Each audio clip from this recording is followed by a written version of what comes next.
We're talking today about the Hilda survey, but to start off with, for those of us maybe less familiar with the survey and what it's all about, can you give me a sense of how it works? Because it's quite a remarkable scope, isn't it? Yeah, so Hilda stands for the Household Income and Labour Dynamics in Australia study. So we started back in 2001 and randomly selected 13,000 people from around the country and interviewed them. And then we've been going back to them every year ever since. So we're in our 24th year of doing this now, and asking them about all aspects of life in Australia, really, their household and family life, their health and well-being, their employment, their incomes, their wealth. The other thing, though, we do is that we follow the children of the original respondents. So if they have any children, we start following them, and then we'll follow their children. So you really get the Hilda gene when you're selected into our sample. You pass it on to your kids, and hopefully if Hilda's still going in 100 years' time, we'll have this extraordinarily rich intergenerational history for Australia. What's the ask of that sample size? How much do they have to communicate? How in-depth is the survey? We have what we call a household questionnaire, where that's usually around about 10 minutes. It's asked of one household member, and then everyone over 15 years of age is interviewed for about 35-40 minutes.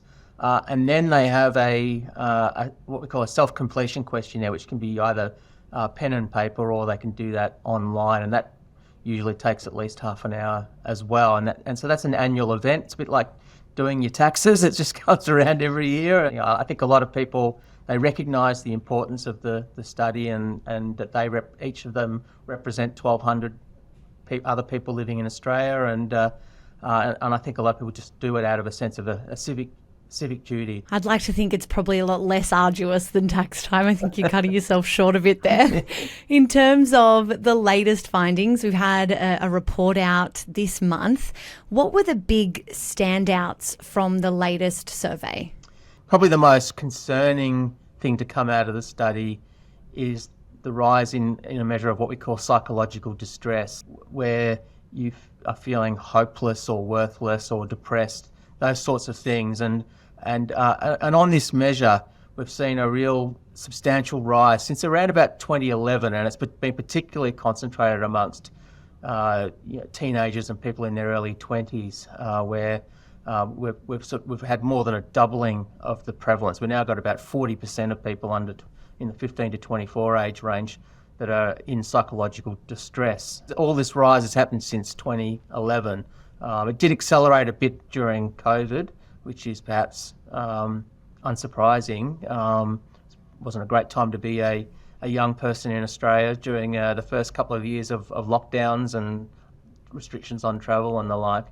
But it's a longer running trend than that. And we don't exactly know why it's growing, but I think you'd have to say social media would be pretty strongly implicated, because it's the rise in social media use really correlates very closely with this rise in psychological distress. And we also see that the groups who have the biggest increases in psychological distress prevalence are also the ones that have had the biggest increase in social media use. I wanted to ask you about another prevalent issue for young people, loneliness. It's a conversation we've been having more and more, especially on the other side of COVID.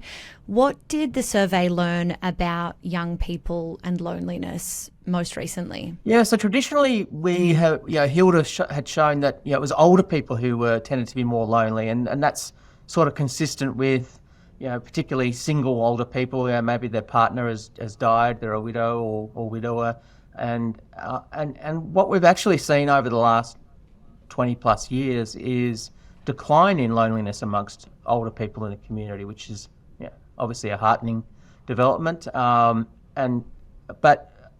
countering that is we've actually seen it going up amongst young people. It was only edging up slowly up until COVID hit, but then in the first 2 years of the pandemic, it shot up dramatically for 15 to 24-year-olds, and not really much for other age groups. So I think that speaks a lot to the fact that the the pandemic and the restrictions that accompanied it were a lot more, had a lot more adverse impacts on young people than they did on older people. I think that's because their social interaction is much more outside of the home than it is for other people, particularly if you're living with a partner. Much of your social interaction is with your partner, and so lockdowns and restrictions on travel and so on didn't interfere with that. Whereas for people in their late teens and early 20s, the restrictions were much more punitive. Why do you think that younger group hasn't been able to bounce back in this area, perhaps as other age groups have on the other side of COVID? It is a concern that they may not have rebounded as quickly, and I guess because those formative links, social networks, perhaps got broken during COVID. They got severed, or they didn't form during COVID, and that could have permanent sort of scarring type effects on the social lives of many young people. Obviously not all young people, but perhaps a significant number of them. And that would be the fear, I suppose, that you could get this long tail of adverse effects. Speaking of young people and newer phenomenons, we had vaping data, I think for the first time in this Hilda report. What did you learn about the use of vapes? Unsurprisingly, that vape use is quite highly prevalent in the community. At least prior to the beginning of this year, the government moved to ban vapes other than via a medical prescription. This data relates to the period before that legislation was passed. It's mostly an activity associated with young people, so I think we're sort of around a third of young people have at least tried vaping. It sort of suggests that perhaps the progress we thought we'd made on reducing nicotine dependence in the form of smoking has been a little bit undone by the rise of vaping. Cost has probably been a big factor. I think it's a lot cheaper, or at least it was a lot cheaper to vape than it was to smoke. And it's not as smelly as either, so that might also be an attractive feature for many people. What about financial stability, security? What did this latest report tell us about money and young people? We're hearing over and over again about the growing pressures of cost of living. Everyone's feeling it. What did we learn this time around? We've seen, I guess, something of a continuation of a trend where more and more young adults are staying living with their parents, and I think that is very much driven by cost of living considerations and a particularly difficulty in getting into the housing market. But also it is taking longer to get established in your career. So many people eventually get into full-time work and get on the career ladder, but it's taking longer. They're spending more time working casual jobs or jumping from fixed-term contract to fixed-term contract and so on. So that is causing people to, I think, stay in the family home longer. So it's a little bit gloomy for young people, and that we're used to it. that it's taking longer, but there is a positive dimension to this as well, and that to some extent there maybe isn't the same pressure to get on with it as quickly as it once was. Young people are saying, well, we've got our life expectancy is longer than ever. People are retiring later than ever. Maybe I'll just enjoy my younger years a bit more before I get down to the serious business of adulting, forming a family and buying a home and getting full-time work. I think a lot of people will feel probably reassured by this notion that there is an increase in young people living at home for longer. I think since COVID, people have maybe carried a bit of shame around something like that. So I suppose talking about it or seeing that reflected in these numbers will probably ease a lot of people that might be feeling maybe a little insecure about it. That's right. I think that can really help with people's ability to cope with the adversity that they've been through, just to know that others are in the same boat, for sure. One last question I wanted to ask you, Roger, is about decline in marriages but an increase in de facto relationships. What does that mean? What is a de facto relationship, and what do we know about the rate of marriage? Yeah, so often it's called de facto marriage, and what it means is that you're living together with a partner, but you're not legally married. In the eyes of the law, you're basically treated as equivalent to legally married, and Yes, as you said, we've had the last 20 plus years, we've had a decline in the proportion of adults who are legally married. So it's gone down from about 56% to about 50% over 20 years. So marriage is still really popular, but that's still an appreciable decline. But it doesn't mean we're partnering less or living with partners any less.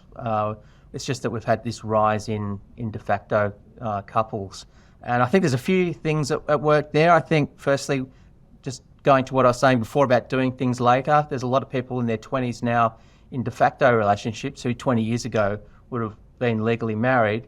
And a lot of those people in those de facto couples will eventually get married. They'll just do it later. They'll do it in their 30s. But we are seeing a rise in de facto couples at all ages. So I think there's also a social change here, that it used to be socially unacceptable to be, in many circles at least, to be living with a partner out of wedlock, and certainly to have children out of wedlock was frowned upon. And I think that we've got past that to a considerable extent. There's often a lot of expense in getting married. There's a lot of pressure if you're going to get married to have a big wedding, and people might say, well, we don't really need that piece of paper, and I think we could do something better with that money than pour it into a wedding, like, help get a deposit on a house, for example. In this age of Instagram and so on, there's possibly even greater pressure to do a wedding in style, which then adds, that makes it Instagrammable, and that then increases the expense of it and makes it even less an attractive proposition. So I think all of those sorts of things are going on. I don't know how much to attribute to each of those factors, but I think they're all playing a role. I hazard a guess that there may even be a fair chunk of traumatised children of divorce who are taking their time in that department. Yes, yeah. Although the big rise in divorce was actually in the 70s, following the introduction of no-fault divorce. We're actually seeing that once people do get married, the rate of divorce is declining amongst them. And even in de facto couples, we've seen a decline in the breakdown of those relationships over the last 20 years. So yes, people are maybe being a bit more cautious in the relationships they get into, but that is having the benefit of those relationships tending to be more stable now. Roger, casting your mind forward, based on the trends that you've seen this year, do you have any hot predictions for us for next year? Anything that you're keeping an eye on? What are the data lovers saying? Look, I think we're all hanging out to see just how much this cost of living crisis, how it's playing out, and how people have responded and dealt with that. We don't really have the data in yet for the full impacts of the rise in rents, the rise in the cost of just about everything. I think that's the thing that I'm most keen to unpeel. How is that being played out in all the different families across Australia? Thank you so much for your time. That was fascinating. Nice to be with you.